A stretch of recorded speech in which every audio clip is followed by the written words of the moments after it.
Podium podium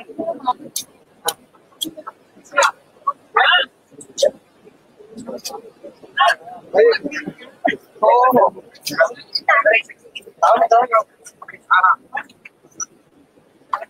आज जास्ती दिसत आज तुम्ही पण ड्रेस चेंज केला ना जरा मला माहिती होतं जास्ती कॅमेऱ्यात म्हणून जरा अर्थसंकल्प सादर होतोय त्या महायुती केल्या त्याच्यात रिटर्न गिफ्ट मिळणार असं कळतंय. खरंच रिटर्न गिफ्ट मिळतं असं आज आपल्या राज्याचा म्हणजेच महाराष्ट्र राज्याचा अर्थसंकल्प सादर होणार आहे. दुपारी 2 वाजता अर्थमंत्री हा अर्थसंकल्प सादर करतील. ह्याच्यात अनेक अपेक्षा आहेत लोकांकडून. आता आपण पाहिलं असेल साधारणपणे ज्या अपेक्षा लोकांमधून येत आहेत, जनतेतून येत आहेत, पहिली अपेक्षा हीच आहे की शेतकऱ्यांची कर्जमुक्ती व्हावी. तीही आधी जशी फडणवीस साहेबांनी केली होती ती फसवी होती तसं नाही. उद्धव बाळासाहेब ठाकरे ह्या व्यक्तींनी जसं मुख्यमंत्री असताना कुठचीही निवडणूक समोर नसताना कर्जमुक्ती जाहीर केली होती आणि 3 महिन्यात पूर्ण करून दाखवली होती, एका बोटावर एका दाखल्यावर. अशीच कर्जमुक्ती शेतकऱ्यांची आम्हाला अपेक्षित आहे. दुसरी गोष्ट म्हणजे लाडकी बहीण. बहुचर्चित हा विषय झालेला आहे, चर्चा खूप होते याच्यावरनं. पण लाडकी बहीण जेव्हा विषय येतो अर्थात 1,500 वरनं 2100 पर्यंत जाणार का हा एक विषय आहेच. पण महत्वाची गोष्ट ही आहे की दिल्लीमध्ये जे भाजपने जाहीर केलं होतं की 2500 रुपये आम्ही लाडक्या बहिणींना देऊ.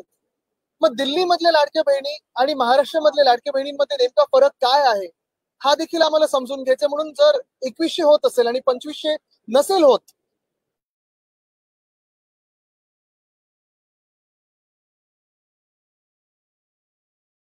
तर आम्हाला हेच अपेक्षित आहे की लाडक्या बहिणीच्या ज्या याद्या निवडणुकीच्या पूर्वी होत्या तशाच्या तशा याद्या कुठचाही कट न लागता त्याच्यावर सगळ्यांना सरसकट 2500 रुपये त्यांच्या खात्यात गेले पाहिजेत. आणि फक्त आजपासून नाही, तो जो गेल्या 3-4 महिन्यांचा बॅकलॉग आहे जेव्हापासून हे सरकारची शपथविधी सोहळा झालेला आहे त्या दिवसापासून झालं पाहिजे. ह्या 2 मला वाटतं सगळ्यात महत्वाच्या आहेत. तसंच जर पाहायला गेलं तर मुंबईला काय मिळणार, अर्थात मुंबई सकट पुणे असेल, ठाणे असेल, नाशिक असेल, शहरी भाग आणि ग्रामीण भाग हे आम्ही पाहत असतो. तिथे काय काय आपण महाराष्ट्रात अपेक्षित करतो हा एक विषय आहेच. पण मुंबई सारख्या शहरामध्ये ज्या मुंबईला केंद्र सरकारमधून काही मिळालं नाही, केंद्र सरकारच्या अर्थसंकल्पातून काही मिळालं नाही, जसं महाराष्ट्राला पण काही मिळालं नाही, पण ह्या मुंबईसाठी ज्याची राज्य सरकारची ह्या मुंबईकडे थकबाकी 16,000 कोटी आहे ती थकबाकी आज रद्द होणार का, ते सगळे पैसे मुंबई महानगरपालिकेला देण्यात येणार का हा देखील एक सवाल आहे. कारण एका बाजूला आपण पाहतोय ज्या साखर कारखान्यांना राजकीय लोकांच्या त्यांच्या आजूबाजूच्या राजकीय नेत्यांच्या साखर कारखान्यांना हजारो कोटी आहेत द्यायला, मग मुंबई सारख्या शहराला जी थकबाकी असून राज्य सरकारची आहे ती का नाही पूर्ण करतायत. मुंबईला जे देणं लागतं राज्य सरकार, मुंबई महानगरपालिकेला देणं लागतं, ते का नाही देऊ शकत राज्य सरकार हा देखील एक प्रश्न उपस्थित होतोच.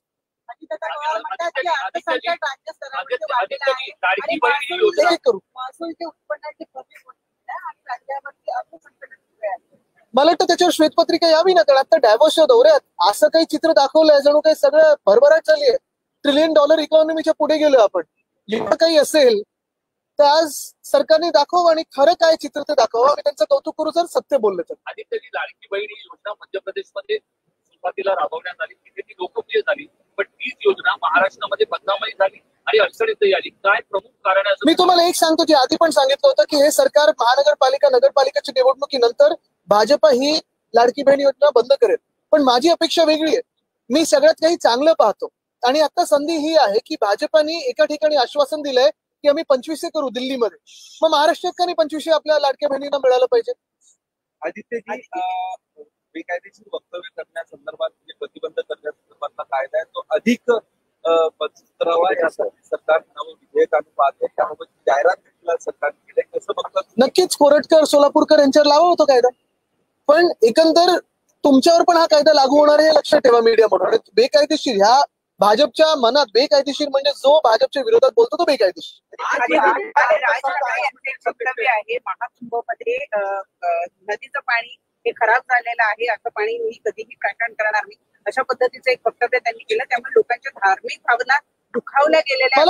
मला वाटतं एक महत्वाची गोष्ट आहे की आज कुठच्याही दुसऱ्या विषयावर न बोलता मी अर्थसंकल्पावर बोलेन, कारण हे अर्थसंकल्प महत्वाचं राहणार. हे निवडणुकीनंतरचा अर्थसंकल्प सादर होणार आहे आणि ह्याच्यात लाडक्या बहिणींचा विषय असेल किंवा इतर कुठचेही विषय असतील, कर्जमुक्तीचा विषय असेल, सोयाबीनचा विषय आहेच, पण त्याचसोबत भावांतरचा विषय आहे. हे सगळे विषय आज महत्वाचे राहतील. मी दुसऱ्या कुठच्याही विषयाला इथे फूट पाडतो नाही. कैलास पाटील यांनी जो प्रश्न उपस्थित केला होता आणि त्याची कैलास पाटील यांनी कोण जागा मिळतो?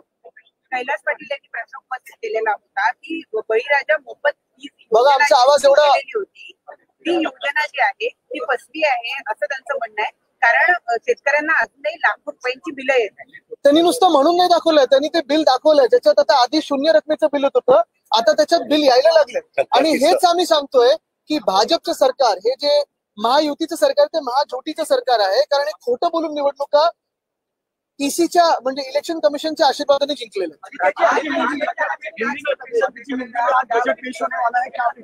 बहुत सारी अपेक्षाएं हैं. ये सरकार चुनाव के आशीर्वाद से जो जीत के आई है, बहुसंख्या की सरकार है, और इसी सरकार से 2-3 अपेक्षाएं मैं रखता हूं.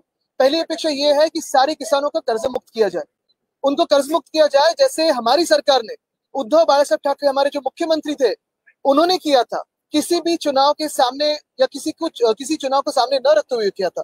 वैसे ही आज जब चुनाव इस राज्य में नहीं है, देवेंद्र फडणवीस जी कर्ज मुक्त करके दिखाए सारे किसानों को. दूसरी अपेक्षा यही है कि जैसे दिल्ली में 2500 मिलने वाले हैं लाडली बहना को, तो क्या दिल्ली की बहना महाराष्ट्र की बहना से अलग है? पहले तो 2100 नहीं 2500 रुपए मिलने चाहिए हर एक लाडली बहना को. उस लिस्ट को कट नहीं लगना चाहिए. और तीसरी चीज यही है कि जब से चुनाव हुए उस दिन से अभी तक का जो बैकलॉग है वो भी आए. काफी समय से भगवा पहन करके माला साफ सुथरा लेकर के रैलियां कर रहे थे. अचानक उन लोगों को संगम या गंगा नदी या किसी दूसरी पवित्र नदी का पानी गंदा दिखने लगा है. इसको कैसे देखते? मैं यही कहता हूं कि आज जो बात करूंगा मैं इस आज के बजट पे करूंगा, क्योंकि आज का बजट ये हर एक व्यक्ति के लिए महत्वपूर्ण है. बहुत सारे दिनों में मैंने देखा है कि शायद धर्म व्यवस्था में हो या फिर कल्चर पे हो या इतिहास में हो, हमें व्यस्त किया जाता है, हमें लड़ाया जाता है. लेकिन आज की जो बात है, फिर वो बेरोजगार की बात हो या फिर महंगाई की बात हो, उस पर कोई बात ही नहीं करता. सिर्फ राजनीति सिर्फ दलदल हुई है, राजनीतिक दल कोई रहा नहीं. ये भी मैं कहना चाहता हूँ कि खबर को छुपाने के लिए कबर की बात हो रही है. आप ही के हाथों में प्रशासन है, निकालिए, लेकिन वहां रखिए एक बोर्ड कि यहाँ जो महाराष्ट्र पे चल के आया उसे ऐसे ही दफनाया जाएगा. फिर वो औरंगजेब हो, सोलापुरकर हो, कोरटकर हो या जो भी इस महाराष्ट्र के विरोध में काम करेगा.